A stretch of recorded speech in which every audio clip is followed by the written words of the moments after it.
Bonjour à toutes et à tous, vous écoutez Cinécast, le podcast qui couvre l'actualité du cinéma et les nouveaux films à l'affiche en Belgique. Mon nom est Guillaume Herings, je suis votre hôte et je suis accompagné comme d'habitude de Thibaut Van der Werf, journaliste et critique cinéma. Salut Thibaut. Salut. Alors on couvre actuellement la Mostra de Venise avec notre partenaire cinenews.be. Allez sur le site parce que vous allez pouvoir voir tous les critiques des films en compétition en format audio ou en format article. Hein. Vous faites comme vous voulez. Parce que je me tue à la tâche. Vous lisez, vous écoutez, faites comme bon vous semble.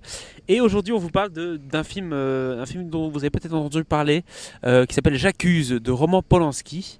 Oui, cet homme-là, cet individu que on aime ou on n'aime pas pour des raisons différentes bien sûr, avec notamment Jean Dujardin dans le rôle principal et Louis Garrel au casting avec de nombreux membres de la Comédie Française. Il est forcément question de l'affaire Dreyfus. On ne va pas rentrer dans les détails, mais il s'agit d'une forme en tout cas de dissimulation, si on peut dire, de l'État français de certaines informations à l'égard d'un membre de personnel de l'armée qui a été mis en prison à tort, et ils ont défendu leur méthode douteuse tout au long du procès et en cachant certaines informations. Et donc c'était un peu le premier gros scandale, on va dire un peu un leak de l'époque. Qu'est-ce que tu en as pensé de ce film, outre bien sûr l'implication du réalisateur? Qu'est-ce que tu en as pensé de voir Jean Dujardin dans le rôle du comment s'appelle cet homme encore? Colonel Picard. Picard, tout à fait, comme les magasins de surgelés. J'allais dire à ne pas confondre. Parce que c'était avec QU. C'est Q. Alors, Picard. l'affaire Dreyfus, je pense que comme tout le monde ou presque, je savais de quoi il s'agissait dans les grandes lignes. Pour faire simple, c'est le grand procès d'un innocent, Tout à fait. qui a été acquitté bien plus tard, après avoir purgé des années de prison, etc. Et donc c'est une grande injustice dans l'histoire de la justice, si je puis dire, française et même mondiale. Des magouilles politiciennes, on peut le dire. Hein. Oui, qui a eu un certain retentissement grâce à cet article d'Émile Zola, qui était en couverture d'un quotidien, du quotidien français L'Aurore, qui s'appelait donc J'accuse.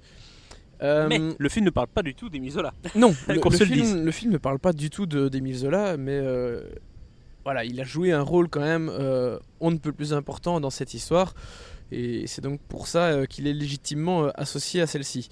Mais le vrai héros, c'est le colonel Picard, qui était il a formé Dreyfus, Alfred Dreyfus, qui était donc un soldat français de confession juive, et qui a probablement été condamné à cause notamment du fait qu'il soit juif.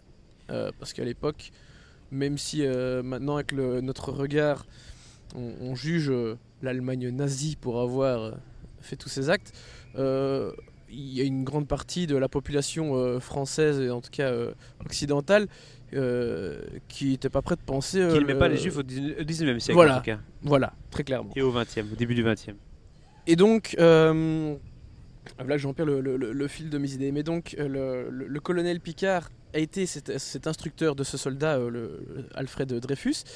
Il a donc participé au fait, à sa condamnation. Oui. Et puis c'est en prenant un autre, en étant promu après cette affaire, qu'il se rend compte, en enquêtant sur autre chose, qu'en fait Dreyfus n'est peut-être pas le coupable dans cette histoire d'espionnage. Il devient responsable des services secrets français, on peut dire. Hein. C'est ça, l'intelligence. Et et là, il remarque en tombant une fois sur un dossier que les lettres écrites par Dreyfus sont très similaires à quelqu'un d'autre qui est également un suspect. Et donc il se rend compte qu'il a été mélangé. Ils se sont confondus, ils ont trompé de personne. Voilà. Alors, il est trop tard. Voilà. On va pas refaire maintenant toute l'histoire de l'affaire Dreyfus. Vous irez voir le film.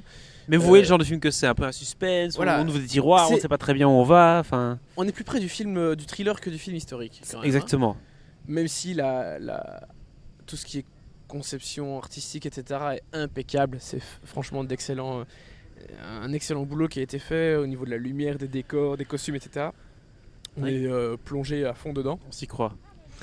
Mais ce qui est vraiment bien, c'est la façon dont a été façonné le scénario, qui est tiré d'un roman en anglais d'abord. Et donc ils ont adapté, le roman a été adapté en scénario en français, et puis est donc devenu le film que Polanski a réalisé ensuite.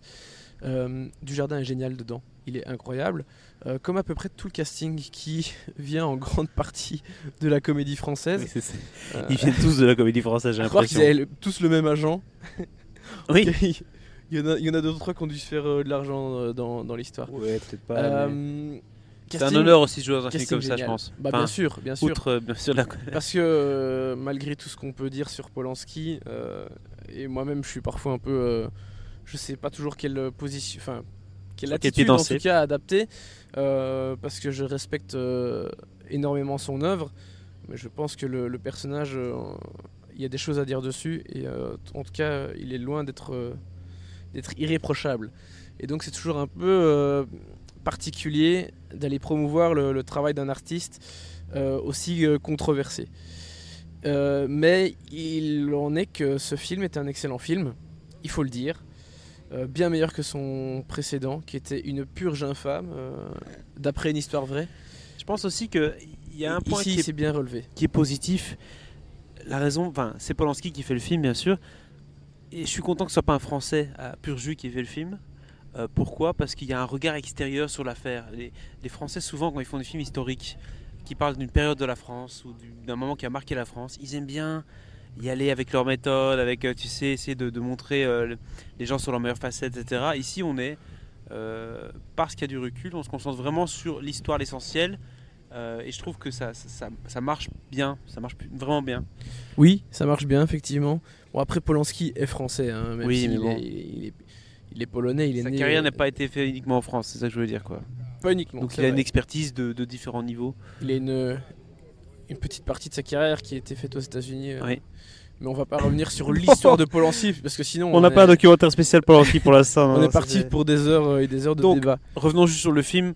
Au-delà du jeu d'acteur qui était très très bon, Jean Dujardin convaincant dans ce personnage qui est sympathique. Hein. On est directement pris d'affection pour lui parce que c'est un homme juste, tout simplement. C'est ça. À côté de ça, comme tu disais, la comédie française est présente. La reproduction de l'époque est très très bonne aussi. Si vous ne connaissez pas toute l'affaire, c'est intéressant parce qu'il y a plein de choses où on se dit ah mais non, allez, c'est pas vrai, c'est passé comme ça. Ah bien sûr, il y a des choses qu'on connaît pas. Des retournements qu'on ne connaît pas. Donc c'est clairement une bonne surprise et une bonne, un bon film historique, comme il le disait en conférence de presse tantôt, le genre de film qu'on va montrer en classe pour faire comprendre l'époque, comprendre le problème de l'affaire Dreyfus, Ouais. et notamment l'application d'Émile Zola vers la fin du film, bien sûr. Ouais. Et ce qui est... alors, je voulais juste ajouter une petite chose sur la musique d'Alexandre Desplat qui est vraiment bien. Et venant de moi, c'est toujours... c'est pas souvent que je dis du bien d'Alexandre Desplat, donc c'est Chez vraiment son Pourvoiteur, boulot est quand même, pas je mal. rappelle que la critique à l'époque était Oui. dithyrambique sur sa musique, ce qui a raison. A raison. Voilà. Parfois, voilà. il fait de bonnes choses, il faut le dire. Mais pour terminer, je pense qu'il faut dire que J'accuse en fait résonne énormément avec le monde d'aujourd'hui. Malheureusement, j'ai envie de dire, parce on peut relier plein de phénomènes modernes à cette histoire. Et donc, c'est vraiment une histoire qui va parler à la plupart d'entre nous. Et qui est effectivement un film à montrer dans les écoles, par exemple. Parce que, voilà, ça montre plein de choses importantes. Et ça peut apprendre plein de choses à des jeunes. On lui donne combien ? Bah écoute, je vais rester sur ma constante, 3. 3 étoiles, je suis d'accord avec toi. Merci beaucoup d'avoir écouté Cinécast ici en direct de Venise, si je puis dire. On se retrouve très prochainement pour un autre épisode sur iTunes, Spotify, Deezer ou même Google Podcasts. Vous abonnez où vous voulez. À très bientôt. Au revoir.